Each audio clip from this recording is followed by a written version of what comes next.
ان کا احسان ہے، ان کا مرہون منت ہے کہ ہم ان کے ایک ایک احسان کا بدلہ بھی، کسی ایک احسان کا بدلہ نہیں چکا سکتے، دے سکتے. مثال کے طور پہ کہ جب ہم پڑھا کرتے تھے اسکول میں، تو اسکول میں اپنے ٹیچرز، اپنے استاد کے سامنے آواز بلند کر کے بات کرنے کی بھی اجازت نہیں ہوتی تھی. حد درجے کا احترام ہوا کرتا تھا، حد زیادہ احترام ہوا کرتا تھا. جی. اور جو اساتذہ تھے ان کی حیثیت ایک والد کی تھی، اور جو ماں باپ. جی خیر صاحب ایک ٹیلی فون کال لے لیں، اس کے بعد بات یہیں سے جاری رکھیں گے. السلام علیکم ورحمۃ اللہ وبرکاتہ. جی بھائی کون اور کہاں سے؟ آریان بات کر رہا ہوں سے. آریان نام بتایا؟ ازیان جی کیا کہنا چاہیں گے؟ جی اس حوالے سے فرمانا چاہتا تھا کہ جیسے کہ آپ لوگوں کو پتا ہوگا کہ آج اسماعیلی جماعت کی ڈائمنڈ جبلی ہے.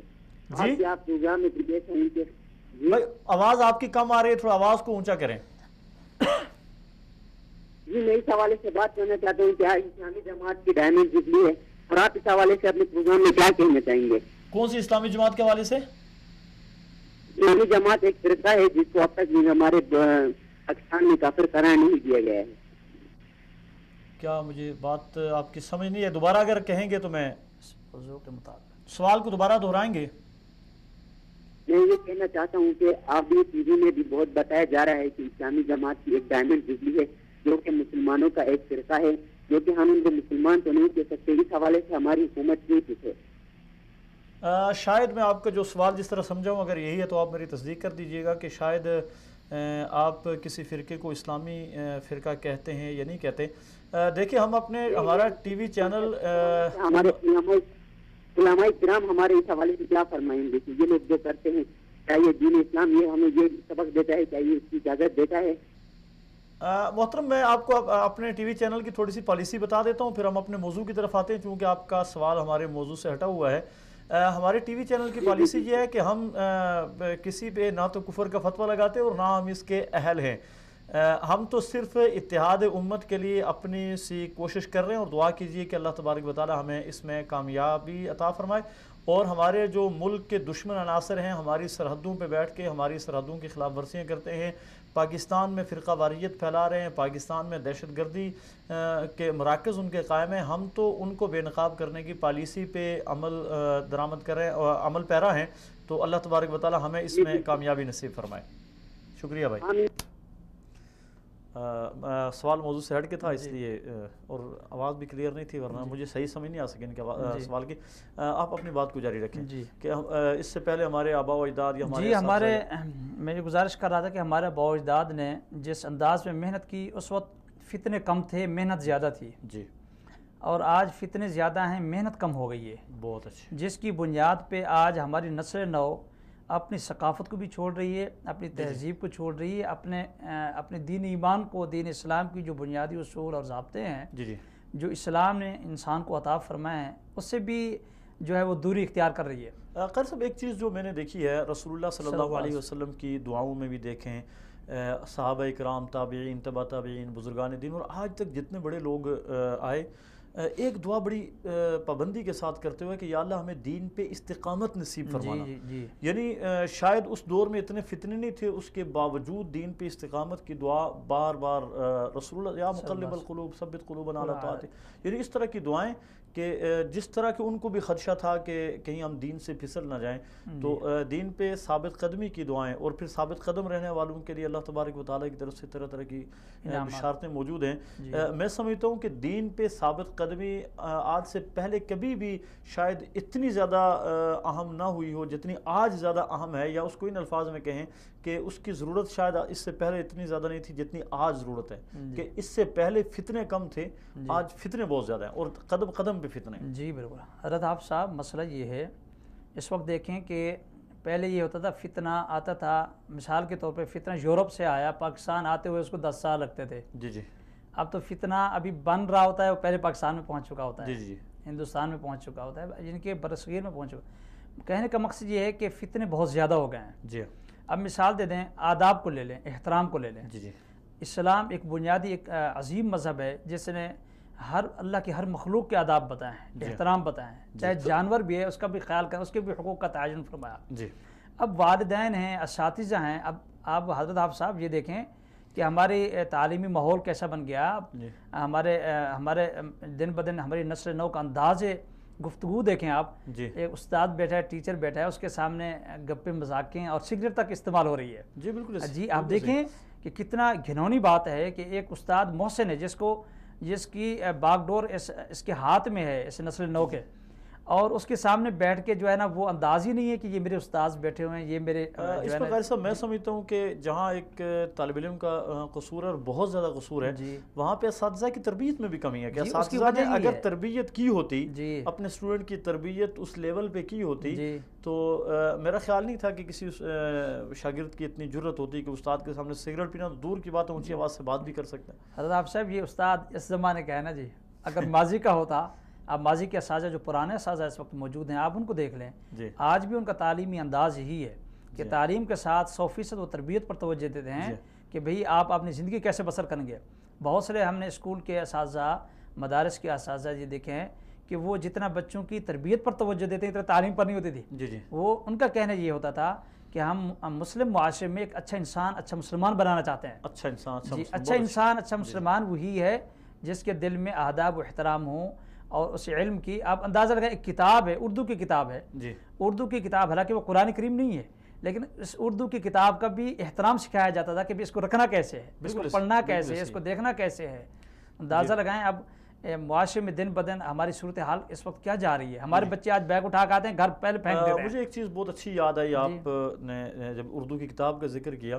اسلام آباد والے مولانا عبداللہ شہید رحمۃ اللہ علیہ جامعہ فریدیہ میں آتے تھے، تو وہ جب بھی بیان کرتے تھے تو اپنا بیان جس بھی موضوع پہ ہو آخر میں چند ایک نصیحتیں کرتے تھے، اور وہ تمام نصیحتیں ادب کے حوالے سے تھی. ہم طلباء تھے تو ان کی نقل اتار کے بسا اوقات ایک دوسرے سے مذاق بھی کیا کرتے تھے.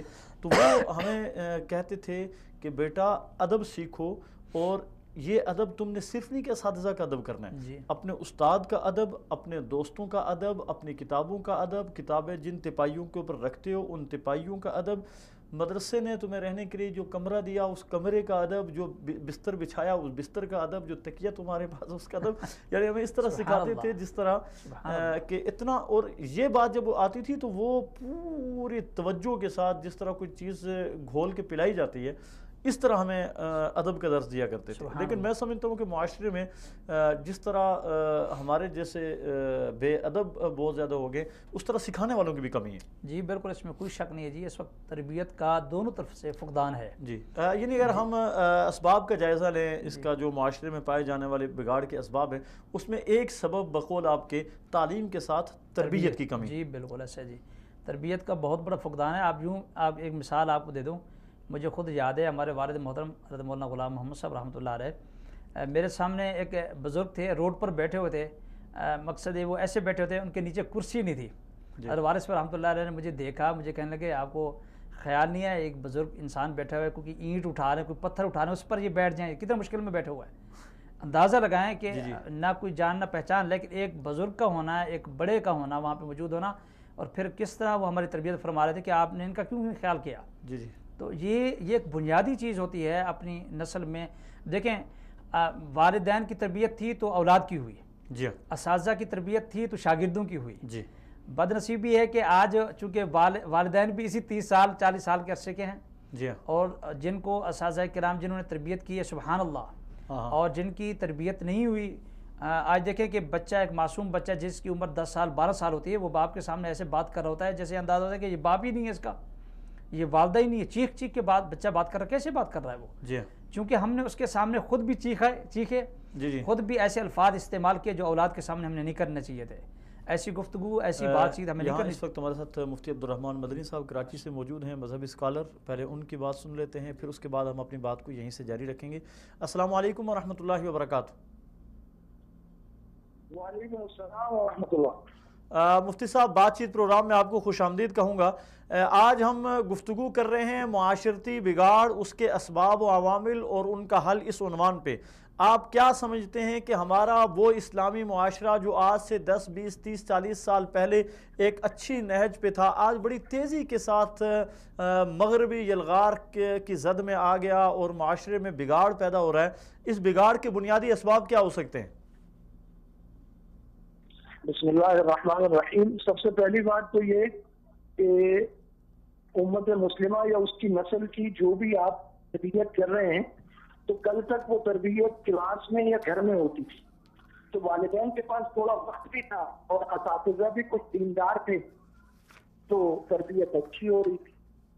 اب جو ہے وہ استاد خود گھر پہنچ گیا ہے اور جہاں بچے پڑھنے جاتے ہیں تو وہاں پر تو استاد کی بات کم سنتے ہیں, جو استاد گھر پہ پہنچا ہوا ہے, جو ہمارا میڈیا ہے, تو وہ کر رہا ہے اصل تربیت.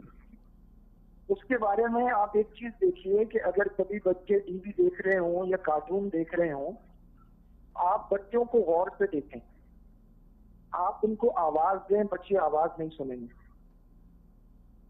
جی اسکرین کے سین کے ساتھ بچوں کے چہرے کے تاثرات بدلیں گے. کبھی ان میں غصے کا اثر نظر آئے گا, کبھی شدت کا اثر نظر آئے گا, کبھی وہ کھلا کے ہنس رہے ہوں گے, کبھی ان کا پورا جسم لرز رہا ہوگا. اس سے آپ اندازہ لگائیں کہ وہ کتنی شدت کے ساتھ اور کتنی توجہ اور انہماک کے ساتھ وہ چیزیں دیکھتے ہیں اور اس کو لیتے ہیں. بے شک. 1 گھنٹے کا کارٹون دیکھنے کے بعد یا 1 گھنٹے کا ڈرامہ دیکھنے کے بعد آپ کسی سے کہانی سننا چاہیں تو وہ کافی لمبی کہانی سنا دے. جی مسجد میں مولوی صاحب کی تقریر سننے کے بعد اگر آپ کسی سے کہیں مولوی صاحب نے کیا کہا تو وہ کہے گا آپ بہت اچھی باتیں کہی. آپ کہیں گے کہا کیا, بس اللہ رسول کی بات کی بھائی, کہا کیا, اسے کچھ نہیں پتا ہوگا. جی جی. لیکن ڈرامے کی وہ آدھا گھنٹہ سٹوری آپ کو سنا سکتا ہے, پورے رشتے سنا دے گا, اداکاروں کے نام بتا دے گا. جی تو یہ جو گھر میں گھس کر ٹیوٹر تربیت کر رہا ہے یہ خطرناک ہے, الیکٹرانک میڈیا.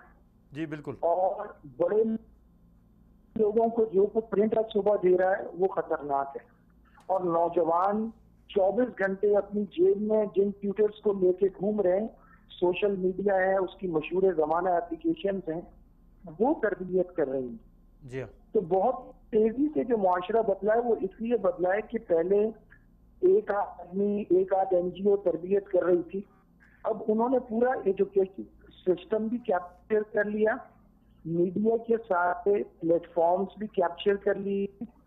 اس کے ساتھ ساتھ انہوں نے لاشعوری طور پر اگر وزیر اعظم ہے تو اس کی بیگم ساتھ ہونی چاہیے, صدر ہے تو بیگم ساتھ ہونی چاہیے, دوروں پہ جا رہے ہیں تو بیوی اور بچے ساتھ جا رہے ہیں. جی.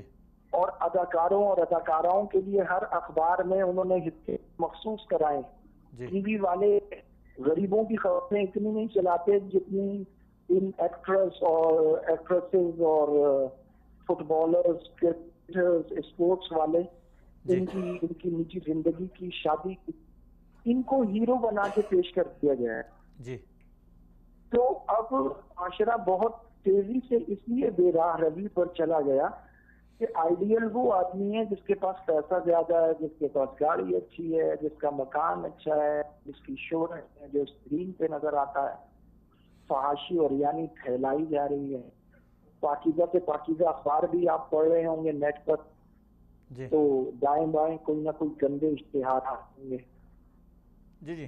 اس لیے معاشرے میں تیزی سے بگاڑ آیا ہے. مفتی صاحب یہ بگاڑ تو معاشرے میں آ گیا, اس بگاڑ نے جتنی تیزی کے ساتھ ہمارے معاشرے کو تبدیل کیا, معاشرے کے کچھ ذمہ داران کو اس چیز کا احساس ہونا چاہیے تھا اور اس سے انہیں اس سیلاب کے سامنے باندھنا چاہیے تھا. آپ کیا سمجھتے ہیں کہ معاشرے کے ذمہ دار لوگوں نے اس میں اپنی ذمہ داری میں سستی کی ہے یا ذمہ دار اپنی ذمہ داری ادا کر رہے ہیں؟ انفرادی, اجتماعی, معاشرتی اور ہر سطح پر, چاہے وہ اساتذہ ہوں, والدین ہوں, مربی ہوں, لکھنے والے ہوں, سب کے سب اپنی ذمہ داریاں پوری نہیں کر رہے. اگر وہ ذمہ داریاں پوری کر رہے ہوتے تو پھر آپ یہ کہہ نہیں رہے ہوتے کہ معاشرہ بگڑ گیا اور بہت تیزی سے حالات بدل گئے. جی. تو معاشرے کے جو بگاڑ کے جتنے بھی اسباب آپ نے بیان کیے, مثال کے طور پہ آپ نے میڈیا کو, سوشل میڈیا کو آپ نے اس معاملے میں ٹارگٹ کیا ہے, تو اس کا اب حل بھی آپ کوئی پیش کریں, عوام کے سامنے حل کیا پیش کریں گے اس کا؟ اس کا سب سے پہلا حل اس کی جڑوں میں پوشیدہ ہے جی وہ یہ ہے اقرار بھائی، جو جس طرف کوئی بھی نہیں جاتا، جو اگر بتایا جائے تو لوگ کہیں گے جی یہ کون سا حل ہے، جی حلال کا لقمہ کھلایا جائے. جی بہت اچھے. حلال کا لقمہ کھلائیں گے تو کان کھلے ہوں گے، آنکھیں کھلی ہوں گی، دل پر بات اثر کرے گی. جی سمجھانے والے تو اب بھی سمجھا رہے ہیں، بات اثر نہیں کر رہی، کیونکہ پورے معاشرے میں حرام اور سود گردش کر رہا ہے. جی تو سب سے پہلی چیز والدین لقمہ حلال کھلائیں. بہت اچھے. دوسری بات کہ والدین کو کم از کم روزانہ ایک کھانا پورے گھر کو اکٹھا کھانا چاہیے. بہت اچھے. کوئی ایک وقت ایسا ہو جب وہ سارے کے سارے اکٹھے ایک جگہ بیٹھے، والد ہوتا ہے تو وہ بچے کے بات، اس کے کپڑے، اس کے بات کرنے کا انداز، اس کے اٹھنے اور بیٹھنے کا انداز دیکھ کر سمجھ جائے گا کہ بچہ کن ہواؤں میں ہے. جی ہاں. اب والدین کی ملاقات ہی نہیں ہوتی، انہیں پتہ ہی نہیں ہوتا کہ بچے کا کیا بات کرنے کا، اٹھنے بیٹھنے کا، چلنے پھرنے کا انداز ہے. جی تو وہ جو کھانا ہے اس کھانے میں ہرگز نصیحت نہ کی جائے، اکٹھے کھانا کھا لیں، ہلکی پھلکی باتیں پڑھائی کے متعلق، دوستوں کے متعلق، صحت کے متعلق، اس طرح کی باتیں ہوں، اور جو چیز وہ محسوس کریں پھر وہ اپنے گھر والی سے مشورہ کر لیں، گھر والی شوہر سے مشورہ کر لیں. جی ہاں. کہ یہ بات میں محسوس کر رہا ہوں. اگر دونوں کا اتفاق ہو جائے، والدہ زیادہ جانتی ہے کیونکہ اس کا واسطہ زیادہ پڑتا ہے، جی ہاں. تو اگر وہ بھی اتفاق کر لے تو پھر دونوں مشورے سے اس کی تربیت سے توجہ دیں، چاہے وہ تربیت والدہ کرے لیکن والد کے مشورے سے ہو جائے. جی ہاں. تو ایک تو حلال کا لقمہ ہو گیا، جی دوسرا کم از کم ایک کھانا اکٹھا ہو گیا، جی اور تیسرا یہ کہ اگر یہ ممکن نہ ہو، بہت سارے لوگ باہر ملکوں میں رہتے ہیں یا دوسری جگہ رہتے ہیں، جی تو انہیں چاہیے کہ جس طرح وہ صرف گھر والی سے بات کر لیتے ہیں اور بچوں سے صرف بات کرتے ہیں بیٹا کیا چاہیے، تو مزید بات چیت بھی بچوں سے ہونی چاہیے. تو واٹس ایپ اس طرح کی دوسری اپلیکیشن ہیں، بات چیت آسان ہے. اس کے ساتھ ساتھ تیسری بات یہ کہ جن اسکولوں کی بڑی بڑی فیسیں بھرتے ہیں، بچوں کے بیگ کھول کے نصاب بھی چیک کر لینا چاہیے. جی ہاں. اور ٹیچر پیرنٹس میٹنگ میں جا کر مل لینا چاہیے، دیکھ لینا چاہیے کہ جو لڑکیاں اور لڑکے ہمارے بچوں کو پڑھا رہے ہیں اور ان کے لیے آئیڈیل ہیں، وہ کس شکل و صورت کے ہیں، کس اخلاق کے ہیں، کن خیالات اور نظریات کے ہیں. جی ہمارے یہاں انگلش کے چکر میں اور ہائی فائی ایجوکیشن کے چکر میں ہم نے بچوں کو مہنگے اسکولوں کے سپرد کر دیا. وہ بھاری بیگ اٹھا کر جا رہے ہیں، اور آغا خان فاؤنڈیشن اور غیر ملکی این جی اوز اپنی مرضی کا نصاب پڑھا رہی ہیں. جی اس میں دین، اخلاقیات، ہماری تاریخ، ان چیزوں کو باہر نکال دیا جائے. یہ ہمیں ماننا پڑے گا کہ ہم مجموعی طور پر اغوا ہو چکے ہیں. ہماری نئی نسل اور نوجوان نسل پوری طرح غیروں نے ہتھیالی ہے. ہمارے وہ لوگ جن کے ذمہ تعلیم ہے وہ ناکام ہوئے ہیں، ناکام. جی تو حل یہی ہے کہ جو تربیت گھر میں کی جا سکتی ہے وہ کی جائے. گھر سے یہ نسل واپس آ سکتی ہے، اس کے علاوہ کوئی راستہ نظر نہیں. بہت شکریہ مفتی صاحب آپ کا، اللہ تعالیٰ آپ کو جزائے خیر نصیب فرمائے. آپ نے معاشرتی بگاڑ کے بہت اچھے اسباب کی نشاندہی کی اور ان کے حل کی طرف جو آپ نے رہنمائی کی ہے وہ بہت ہی بہتر ہے. بہت شکریہ. یہ تھے مفتی عبدالرحمن مدنی صاحب کراچی سے. اللہ تبارک و تعالیٰ نے بڑی استعداد دی ہے اور بڑی نپی تلی گفتگو کرتے ہیں. میرے خیال میں موضوع کے حساب سے اگر ہم اپنے پورے پروگرام کو انہی کی باتوں میں سمیٹ دیں تو ان کی باتیں کافی ہمارے پورے پروگرام کے لیے. چند ایک چیزوں کی انہوں نے بہت اچھی نشاندہی کی کہ معاشرے میں ضروری بات ہے بگاڑ جو ہے وہ اس کی بنیاد ہم دیکھیں گے. دیکھیں ایک سب سے بڑی بنیاد تو یہ ہے کہ ایمان سے دوری. جی بالکل، پہلی بنیادی بات ہے، پہلی بنیادی بات. اور دوسری یہ ہے کہ جس طرح انہوں نے کہا کہ بچوں کی تربیت آج کل نہ تو ماں باپ کر رہے ہیں، نہ اساتذہ کر رہے ہیں، نہ معاشرہ کر رہا ہے. ٹی وی کی ایک سکرین ہے جو بچوں کی تربیت ہو رہی ہے. جی ہاں، کارٹون لگے ہوئے تو کارٹون ان کی تربیت کر رہے ہیں، ڈرامے لگے ہوئے تو ڈرامے باز ان کی تربیت کر رہے ہیں، فلم تو فلمی ایکٹر ان کی تربیت کر رہے ہیں. اس حوالے سے آپ کیا کہیں گے؟ جی حضرت مفتی صاحب نے بہت یہ بنیادی نقطہ اٹھایا انہوں نے کہ یقینی بات ہے اس میں ایک بات اضافی گزارش کروں کہ والدین یا اساتذہ جو بڑے ہیں نا گھر کے، ان کو واپس اپنے ماضی میں کی طرف دیکھتے ہوئے جانا پڑے گا، ان کو مسجد سے تعلق کو جوڑنا پڑے گا. بہت اچھے. بنیادی جو چیز ہے مسجد جو ہے یہ مرکز ہے انسان کی، انسانیت کو انسان کی طرف راغب کرنے کے لیے، شعور دینے کے لیے. اور اللہ تعالیٰ نے اس مسجد کو ایسا عظیم مرکز بنایا جس میں کسی کا اختلاف بھی نہیں ہے کسی بھی مسلمان کا. اور مسلمان یہاں پر اپنی جبین جھکا کے اپنی عاجزی انکساری ظاہر کر کے اللہ تعالیٰ اس سے بلندیاں دینا چاہتے ہیں، اس لیے اس کو پیش فرماتے ہیں یہاں پہ. جی ہاں بے شک. اب جب یہ انسان مسجد سے تعلق جوڑے گا، مثال کے طور پہ میرے والد محترم مسجد میں جائیں گے، یقینی بات ہے مجھے بھی جانا پڑے گا. جی ہاں بالکل ایسے. ٹھیک ہے. ماضی میں آپ دیکھیں، بر صغیر میں آپ دیکھ لیں، بر صغیر میں جو دین اسلام کا یہ آفاقی پیغام پہنچا، اس میں حضرت صلی اللہ علیہ وسلم کے زمانے کے بعد آپ دیکھیں کہ جن شخصیات نے وہاں پر محنت کی ہے انہوں نے مسجد کو مرکز بنایا. بالکل. اور مسجد میں بیٹھ کر انسان کو اللہ کی طرف راغب کیا اور اس کو آداب احترام بتائے، انسانی زندگی کا شعور بخشا. بے شک. اور ان کو ان کی نسل نو پر محنت کی. دیکھیں ایک جیسے حضرت مفتی صاحب فرما رہے تھے کہ سب سے بنیادی بات ہے حلال کا لقمہ. بہت اچھا. ٹھیک ہے جی. اس وقت کے لوگ دیکھیں چاہے وہ جس پہ کے لوگ تھے لیکن حلال کمانے میں صف اول کے لوگ تھے. بالکل. انہوں نے اپنے بچوں کو آسائش حرام کھلا کے آسائش نہیں دی. جی. انہوں نے کہا جی حلال کا جو لقمہ ہے چاہے وہ چٹنی کے ساتھ کھائیں، پیاز کے ساتھ کھائیں، ہے یہی ہمارے پاس. جی. آج یہ دیکھیں کہ جب ہم اپنے بچے کی آنکھیں کھولتے ہی جب ہم اس کو بروسٹ اور برگر دکھائیں گے تو وہ لامحالہ وہ اس میں آنے والے وقت میں وہ دال اور ساگ کھانے کے لیے تیار نہیں ہوگا.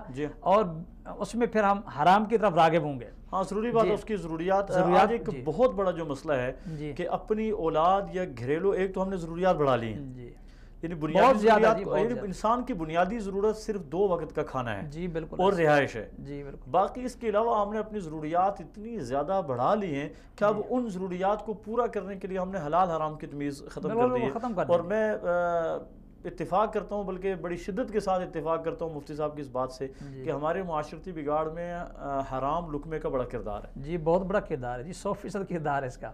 اب اس میں کیا ہے، وہ جو اللہ تعالیٰ کی دی ہوئی نعمت حلال میں جو اللہ تعالیٰ نے ایک مقام اور مرتبہ انسان میں رکھا ہے، جی یقینی بات ہے حرام کھانے سے وہ ختم ہوا. جی. آپ جو حق بات کہنا چاہ رہے ہیں وہ نہیں کہہ پا رہے. جی. جو سچ بات نہیں کرنا چاہ رہے ہیں وہ نہیں کہہ پا رہے. اس لیے بلکہ انسان نیکی کی طرف رغبت رکھتا بھی ہے تو نیکی کی طرف جا نہیں سکتا. جی بالکل. اس میں بنیادی طور پر یہ ہے کہ انسان کو حلال کے ساتھ مسجد کے ساتھ تعلق جوڑنا پڑے گا. جی. مسجد کے ساتھ جب ہم جائیں گے تو ہماری تربیت بھی ہوگی اور وہاں پر اللہ کے سامنے پیش ہوں گے، اللہ بھی ہم پر راضی ہوں گے. اور انسان کی پوری مکمل بقا حضرت محمد صلی اللہ علیہ وسلم کی شریعت مطہرہ میں رکھی ہوئی ہے. یہ کہیں پر بھی جائے، جہاں پر بھی جائے، جو بھی کرے. آج دیکھیں پوری دنیا جو ہے وہ پوری دنیا یلغار ہے یورپ کی، لیکن تباہی کے علاوہ انہیں کچھ نظر نہیں آ رہا. صرف ایک ایمان ہے، اسلام ہے، جس کا آغاز بھی برکتوں والا ہے، جس کا انجام بھی برکتوں والا ہے. بالکل ایسے. اور اس پر رہیں گے تو بچ کے رہیں گے. جی جی جی. اس میں اگر ہم اپنی نسلوں کو لے کے چلیں، آج دیکھیں ہمارے بچوں کو کلمہ نہیں آتا. آج ہمارے بچوں کو کھانا کھاتے ہیں نا، ہمارے ساتھ ایک ساتھ کھا رہے ہیں، ان کو بسم اللہ نہیں آتی کہ ہمیں پڑھنا کیا ہے. یہاں پہ ہاتھ دھونا سنت ہے، یہ بیٹھ کے ادب کے ساتھ کھانا سنت ہے. والدین بیٹھے ہیں تو ہم ان کی مدد ہیلپ کریں، تعاون کریں. کوئی چیز اٹھانی ہے کچن سے اٹھا کے ہم، یہ ساری وہ چیزیں کہاں سے ملیں گی ہمیں؟ وہ ہمیں رسول اللہ صلی اللہ علیہ وسلم کی مقدس مطہر زندگی سے ملیں گی، صحابہ کرام رضوان اللہ تعالیٰ مجمعین کی زندگی سے ملیں گی.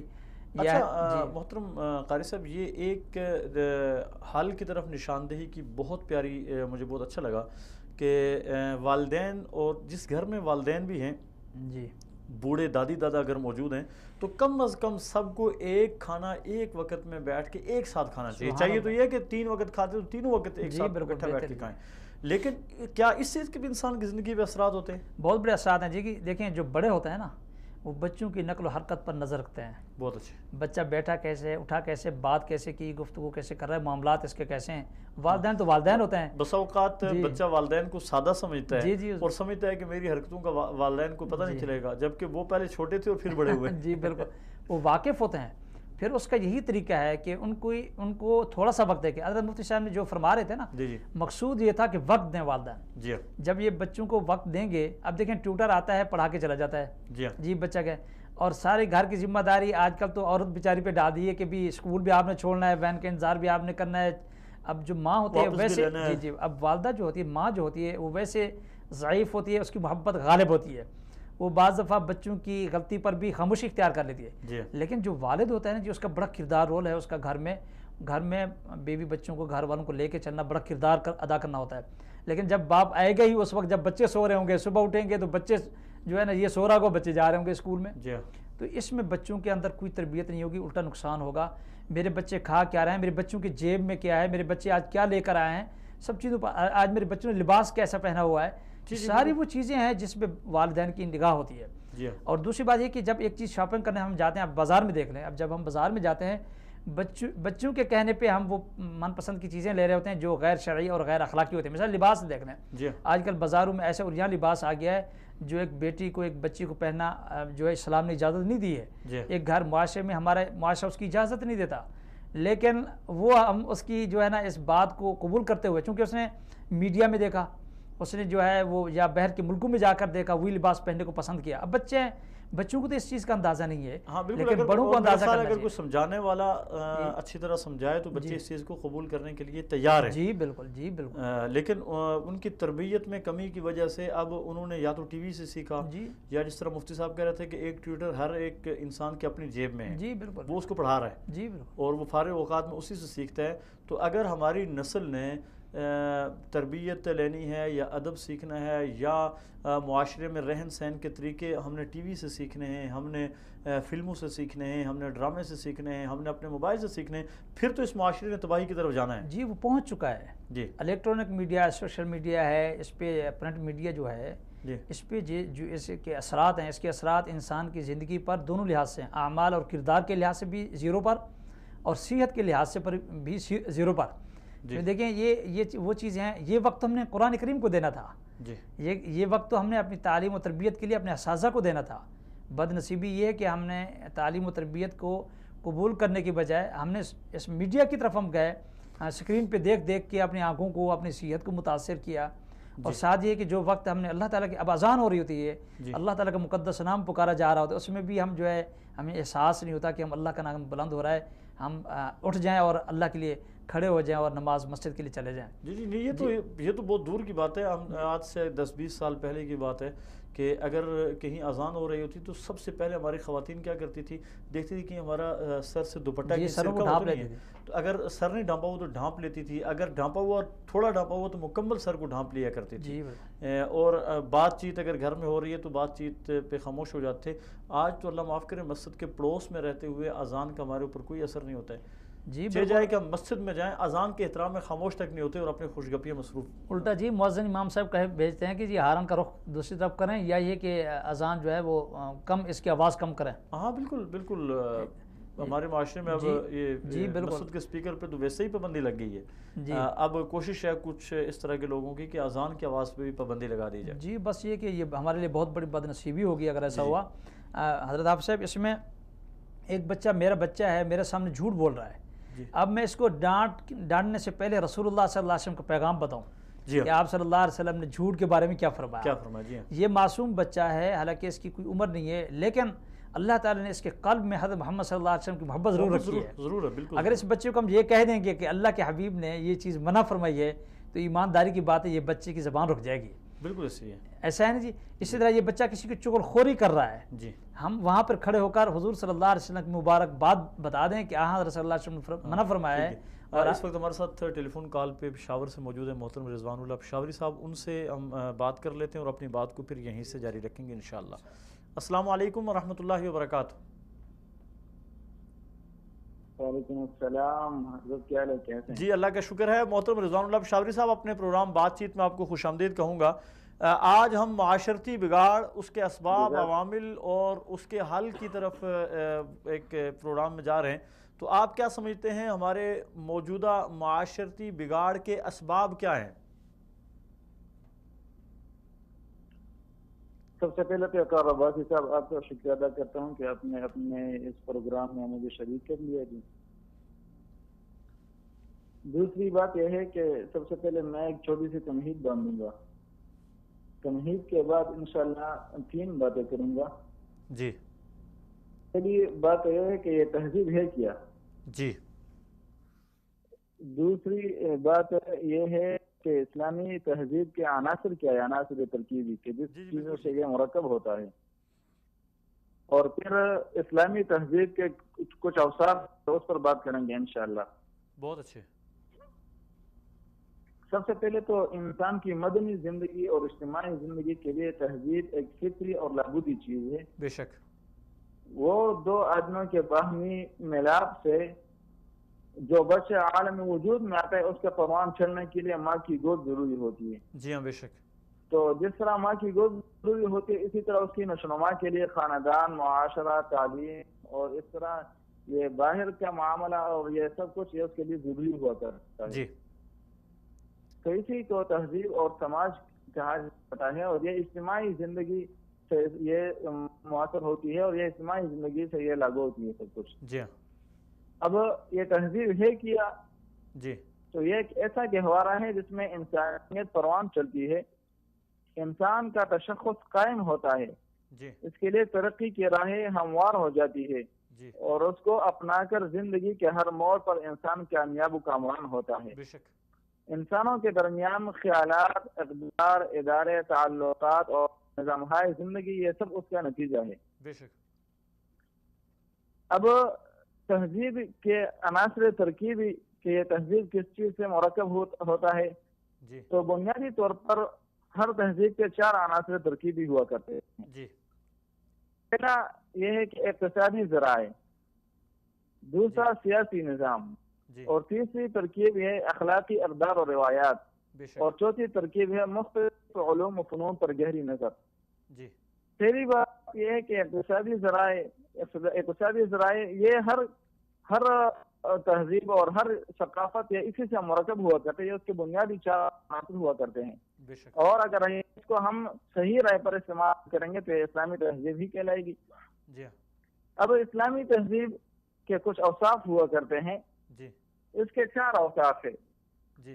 اسلامی تہذیب کا جو پہلا وصف ہے وہ یہ ہے کہ اس میں ہر انسان کی زندگی میں اللہ کی عبادت بالکل نمایاں طور پر نظر آتی ہے۔ جی ہاں۔ وہ جب کسی سے ملتا ہے تو سلام کرتا ہے، السلام علیکم کہہ دیتا ہے۔ اس کے علاوہ جب وہ باتیں کرتا رہتا ہے تو وہ ہر جگہ پر اپنی زبان پر ماشاء اللہ اور سبحان اللہ، اللہ اکبر اس طرح کے الفاظ وہ لاتا ہے، جس کی وجہ سے ایک اچھا وصف ہوا کرتا ہے انسان کا، جو اسلامی تہذیب کا پہلا اور نمایاں وصف ہوا کرتا ہے۔ بے شک۔ دوسری اسلامی تہذیب کا جو دوسرا وصف ہے وہ حیا اور خاندانی نظام ہے، بے شک۔ کہ جہاں پر ہم نے اس کو اللہ تبارک و تعالیٰ نے اس کے انسان کے لیے، اس مرد کے لیے دوسری عورت کو جو روا رکھا ہے تو وہ نکاح ہی کے ذریعے ہے۔ جی ہاں۔ اور نکاح ہی کے ذریعے سے وہ اس کو کر دیتا ہے، جس طرح کہ اللہ تبارک و تعالیٰ نے اسی طرح قرآن کریم میں بھی بہت جگہ پر اس کو فرمایا ہوا ہے۔ اور یہی باتیں ہیں کہ وہ اس کی وجہ سے ایک اسلامی تہذیب وہ پروان چلتا ہے۔ جی ہاں۔ اس کا جو تیسرا وصف ہے اسلامی تہذیب کا وہ ہے شراب، جوئے، قمار بازی اور سود کا اجتناب۔ بے شک۔ کہ اسی کے ذریعے سے بھی انسان کو ایک اچھی اور اعلیٰ معاشرہ اسی سے ملتا ہے، اسی وجہ سے بھی۔ جی۔ اسلامی تہذیب کا جو چوتھا وصف ہے وہ حفظ مراتب ہے، کہ اس میں وہ چھوٹے بڑے کا خیال رکھتا ہے، اسی طرح وہ ہر ایک کو اپنا ایک درجہ دیتا ہے۔ حفظ مراتب کہ جس طرح وہ حدیث میں بھی آتا ہے کہ حضرت عائشہ رضی اللہ تعالیٰ عنہ ایک دفعہ وہ کھانا کھا رہی تھی اور وہ ایک آدمی، وہ ایک گھوڑا سوار وہ گزر رہا تھا، تو اس کو کھانا وہیں پر وہ اس کو بلا کر اس کو اپنے ساتھ ہی بٹھا دیا اور کھانا کھلا دیا۔ جی۔ اور اس طرح کہ جو دوسرا ایک دروازے پر آیا اس کو کھانا دے دیا، تو یہ بھی حفظ مراتب ہے۔ جی ہاں۔ کہ آدمی بڑے کا خیال رکھے، اس طرح اور خیال رکھے، تو یہ بھی اسی سے بھی ہے کہ اسلامی تہذیب اسے پروان چڑھتا ہے۔ جی جی۔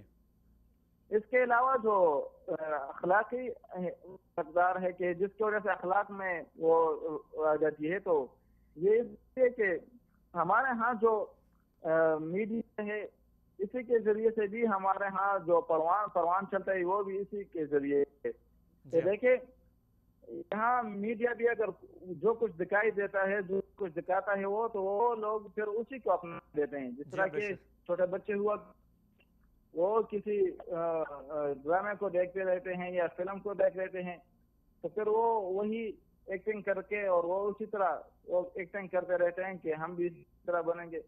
تو اگر وہ اچھی چیزیں دکھائیں گے اور اچھی چیزیں اس پر دیں گے تو چھوٹے بچے بھی اسی طرح وہ چیزیں ہی اس کو اپنائیں گے, تو اس سے بھی ایک معاشرہ صحیح معاشرہ وہ رہے گا. جی جی.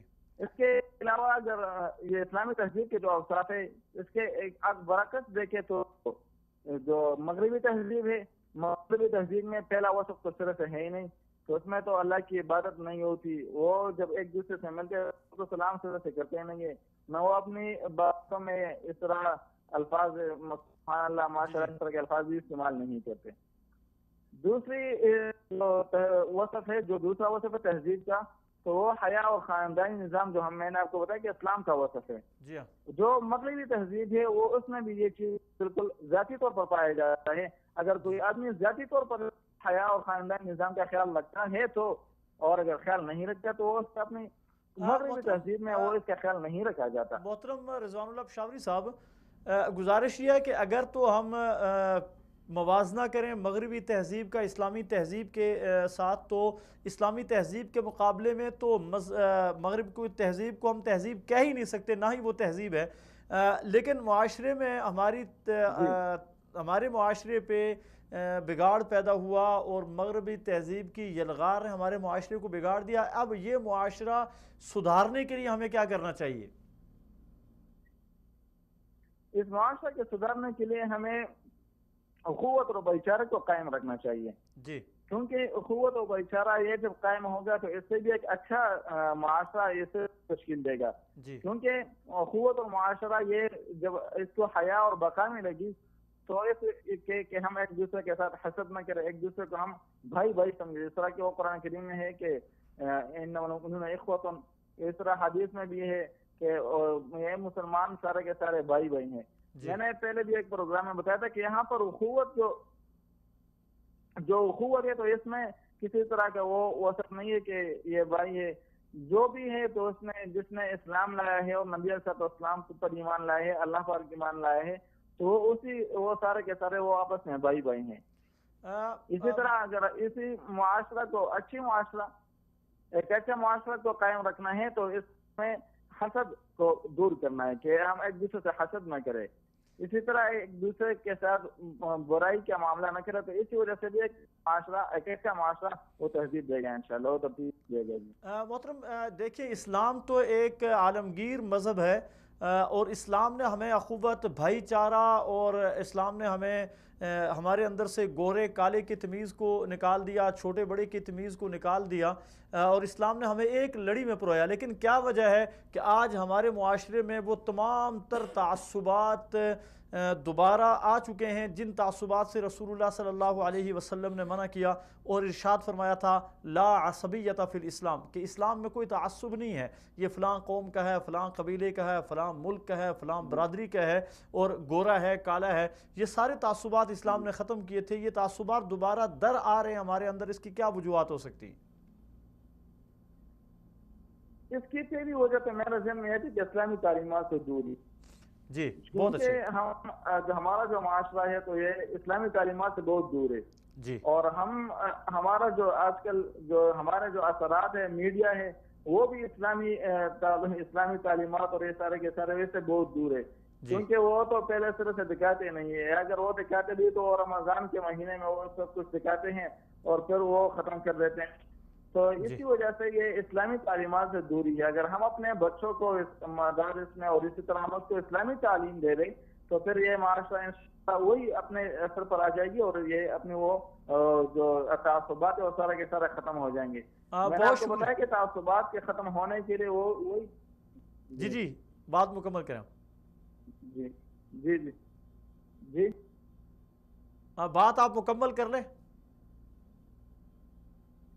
جی تو اسلامی تعلیمات کو روا رکھنے کے لیے وہی چیز ہے کہ ہم اسلامی تعلیمات کو اپنا لیں, اپنے بچوں کو بھی اسلامی تعلیمات دے دیں اور اپنے بڑوں کو بھی اور اسی طرح چھوٹوں کو بھی, سب کے سب کو اسلامی تعلیمات سے روشناس کرائے گی. بہت شکریہ محترم رضوان اللہ پشاوری صاحب, آپ نے بڑی اچھی گفتگو کی ہے. اللہ تعالی ہمیں اس کے اوپر عمل کرنے کی توفیق نصیب فرمائے. محترم رضوان اللہ پشاوری صاحب تھے اور بڑی اچھی انہوں نے ایک تمہید کے ساتھ بات کی, لیکن اس کے لیے ہمیں بہت سارا وقت درکار تھا، جبکہ ہمارے پاس ایک ٹیلی فون کال پہ زیادہ سے زیادہ 10 منٹ کی گنجائش ہوتی ہے. تو انہوں نے ایک بہت اچھی اس میں ایک ترتیب کے ساتھ بیان کیا کہ اسلامی تہذیب کے اصول، بنیادی اصول کیا ہیں اور اسلامی تہذیب ہے کیا. اس میں انہوں نے جو تہذیب کے حوالے سے یہ بات کی، یعنی موازنہ کیا مغربی تہذیب کے ساتھ. تو آپ کیا سمجھتے ہیں کہ مغرب میں کوئی تہذیب نام کی چیز موجود ہے؟ تہذیب نام کی نہ چیز وہاں کوئی پیدا ہوئی ہے نہ اس کا کوئی مستقبل ہے. جی. تہذیب تو وہ ہوتی ہے جس کا کوئی مستقبل ہو، جی، دنیاوی بھی اخروی بھی. جی.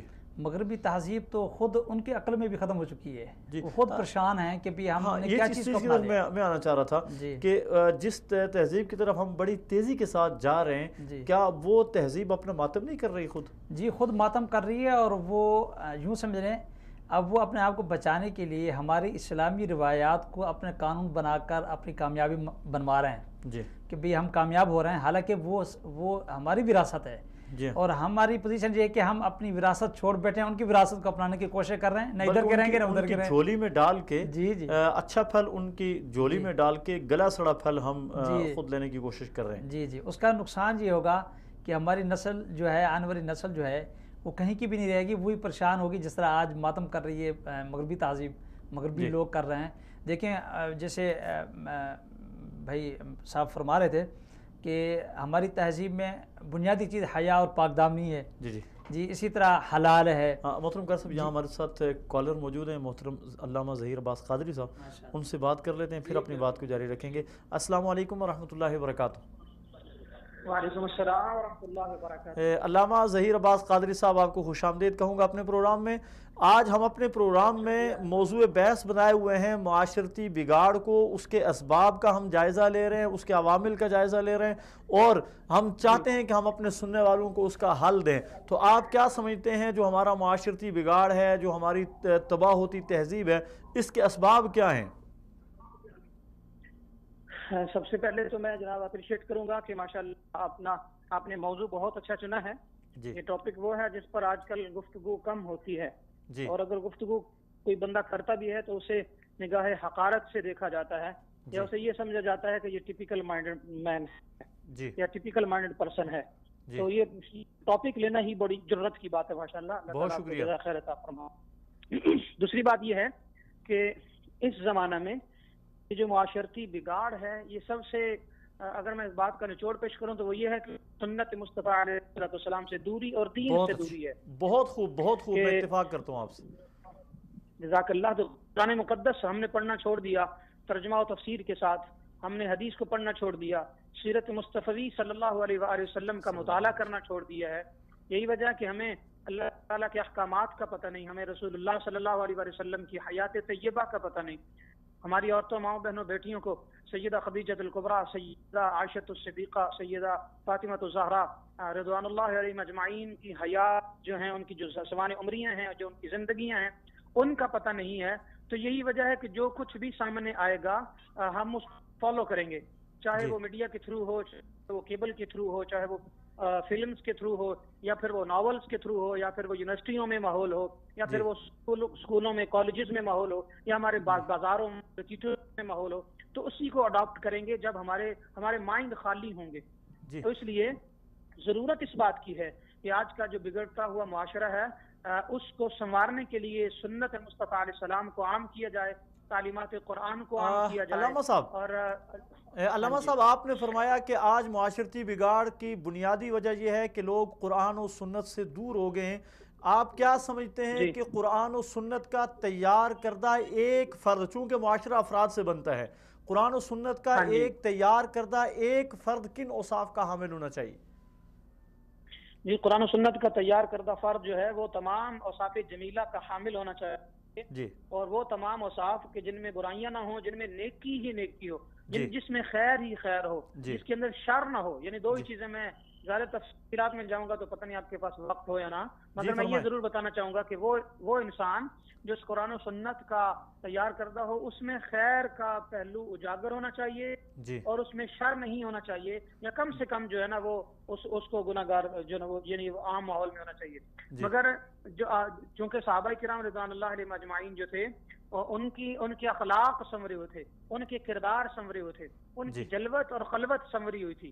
آج ہماری جلوت بھی گناہ سے پاک نہیں ہے اور ہماری خلوت تو پتہ نہیں، اللہ ہی معاف کرے۔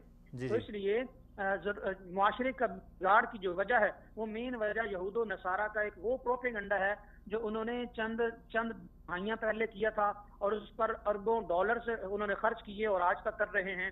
یہی وجہ ہے کہ ان کے جو پلان ہے وہ پورا 110% ہم اس کو ایکسپٹ کر چکے ہیں، جو کہ ہمارے دین سے دوری کی وجہ سے تنزل اور زوال کی طرف ہم جا رہے ہیں۔ میں آپ کو ایک بات اپنا مشاہدہ بتانا چاہوں گا کہ بہت سارے ٹی وی چینلز پر جانا ہوتا ہے اور نیشنل انٹرنیشنل لیول کے ٹی وی چینلز پر جانا ہوتا ہے، وہاں عورتیں بیٹھی ہوتی ہیں، وہاں مستورات ہوتی ہیں، لڑکیاں ہوتی ہیں۔ ان کو کئی بار میں نے کہا جناب آپ اپنے سر پہ دوپٹہ لیں، ان کے ٹی وی کے مالک کو کہا کہ اس کو دوپٹہ اڑا دیں، انہوں نے کہا ہمارے میڈیا کے رول ہی یہ ہے کہ اسے بغیر دوپٹے ہم نے بٹھانا ہے، اگر دوپٹے والی آپ کو چاہیے تو پلیز آپ اپنے گھر جائیں، ٹی وی پر آپ کا کوئی کام نہیں۔ اس طرح کے واضح یا سوز جوابات جب سننے کو ملتے ہیں تو آپ اندازہ کریں کہ ہمارا میڈیا کس انداز سے بگاڑ رہا ہے۔ اور ٹی وی کی سکرین پر بیٹھی جو لڑکی ہر گھر میں کروڑوں گھروں میں جب وہ دکھائی دے گی تو گھروں کی بچیاں بھی کہیں گی لو جی ٹی وی پر بیٹھنے والی لڑکی کے سر پہ دوپٹہ نہیں، اس کے بال کٹنگ والے ہیں اور اس کے آئی بروز بنے ہوئے ہیں، اس کے ناخن بڑھے ہوئے ہیں، اور وہ جب وہ لباس اس طرح کا پہنتی ہے کہ جو حیا سوز ہے تو پھر ہم ایسا کیوں نہ پہنے؟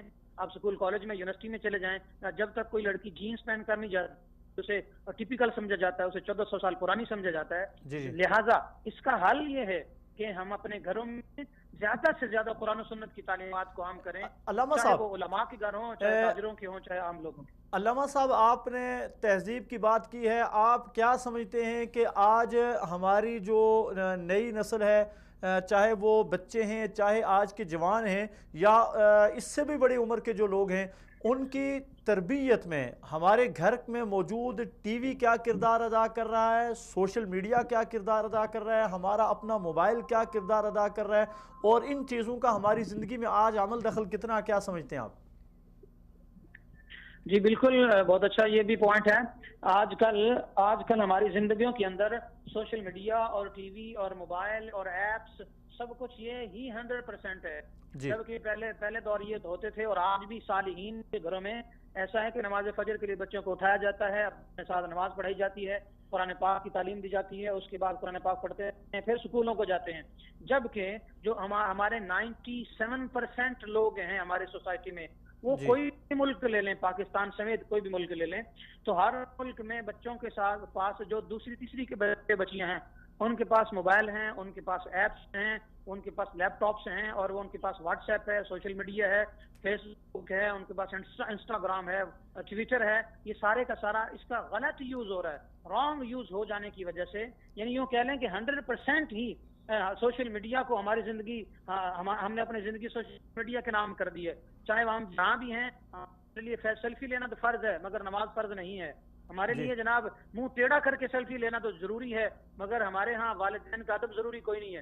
لہٰذا موبائل کا ضرورت اس بات کی ہے کہ ہر گھر میں وہ تربیت لائی جائے جو کہ پرانے دور میں آج سے 50 سال پہلے تھی، اور اسی طرح گھر کے اندر جو ماں ہے وہ بچوں پر چیک اینڈ بیلنس جو ہے نا وہ سخت کر دے، شدید کر دے، ہر وقت بچوں پر نظر رکھے، انہیں سمجھائے، ان کے دوستوں کو اچھا رکھے، اور دوستوں کی جو کمپنی ہے وہ دیکھے کہ کون سا دوست ٹھیک کر رہا ہے کون سا نہیں ہے، یعنی ان کے لباس پر نظر رکھے، ان کی پسند و ناپسند پر نظر رکھے کہ بچہ کوئی غلط چیز تو نہیں پسند کر رہا، اگر کر رہا ہے تو اس کو کس نے ابھارا ہے، اس بات پر کس نے شہ دی ہے۔ لہٰذا ان چھوٹے چھوٹے پوائنٹس جو ہے نا ان کو نظر رکھتے ہوئے اپنے بچوں کی جب ہم تربیت کریں گے تو یقیناً بگاڑ سے یہ دور رہیں گے۔ آج کے زمانے میں بھی اگر ہم بچوں کی اچھی تربیت کرتے ہیں تو مجھے یقین کامل ہے، صرف امید نہیں، یقین کامل ہے کہ ہمارا بچہ آج کے دور کا بھی جو ہے نا وہ بہت عظیم انسان بن سکتا ہے۔ قادری صاحب، آخری 1 منٹ میں آپ والدین کی، اساتذہ کی اس عنوان پہ، ذمہ داریوں کے عنوان پہ کیا کہیں گے؟ جی میں اساتذہ اور والدین کی ذمہ داریوں کے عنوان پر یہی کہنا چاہوں گا کہ آج کے دور میں اگر میں یہ کہوں کہ آپ کی زبان پر صرف اور صرف آل ٹائم بچوں کو کمپنی دینے کے ساتھ ساتھ ہدایت اور مصلحت اور حکمت کے انداز میں بچوں کی اچھی تربیت کا مشن جاری ہو جائے تو یوں سمجھیں اس دور کا سب سے بڑا جہاد آپ نے کر لیا. بے شک بے شک.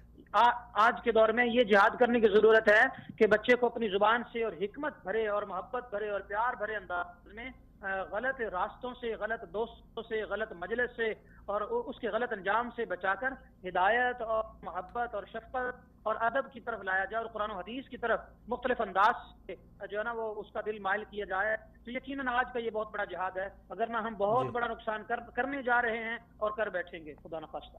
بہت شکریہ علامہ قادری صاحب. اللہ تعالیٰ آپ کو جزائے خیر نصیب فرمائے.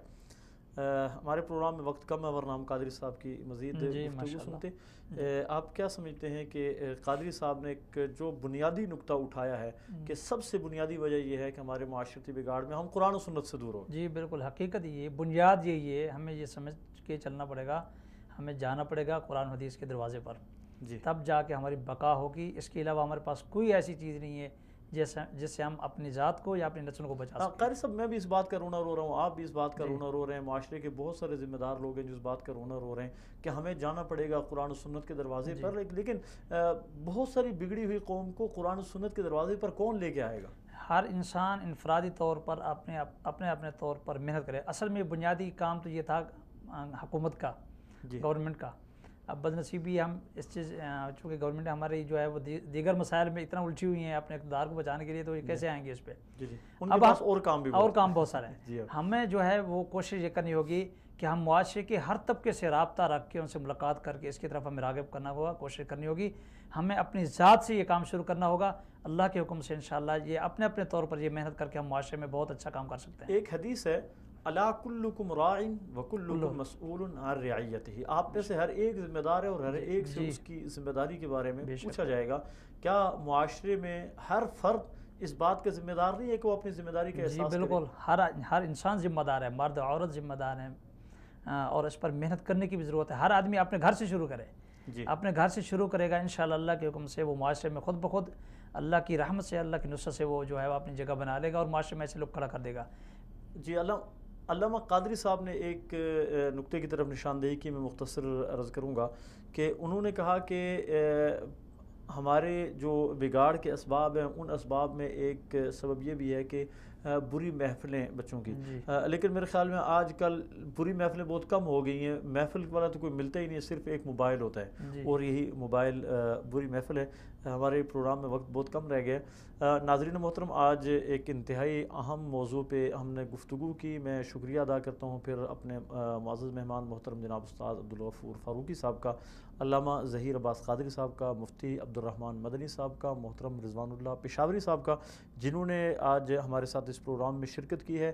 سامعین کا، ناظرین کا، سب کا شکریہ ادا کروں گا. معاشرے میں پائے جانے والے بگاڑ میں جو بات ہمارے سامنے آئی ہے، بنیادی وجہ قرآن و سنت سے دوری ہے، دین سے دوری ہے. ہماری زندگیوں کے اندر سے ایمان نکل گیا. اگر ہماری زندگیوں میں وہی ایمان واپس آ جائے تو یقینی طور پہ معاشرے کے بہت سارے بگاڑ خود بخود حل ہو جائیں گے. اپنے بچوں پہ نظر رکھیں، بچوں کی تربیت کریں. حدیث مبارکہ کا مفہوم ہے کہ تنہائی جو ہے وہ بری مجلس سے بہتر ہے اور بری تنہائی سے اچھی مجلس بہتر ہے. تو بچوں کی مجالس کا خیال رکھیں کہ ان کی دوستی کس کے ساتھ ہے، ان کی مجالس کیسی ہیں. یہ والدین کی ذمہ داری بنتی ہے اور جو جوان ہیں بڑوں کی ذمہ داری بنتی ہے کہ ان کی حرکات اور سکنات پہ نظر رکھیں، ان کو وقت دیں، ان کو سمجھائیں. سمجھانے سے یہ معاشرہ سمجھ سکتا ہے. ہمارا معاشرہ بگاڑ کی طرف جا ضرور رہا ہے لیکن ناقابل اصلاح نہیں ہے. ہمارا معاشرہ قابل اصلاح ہے.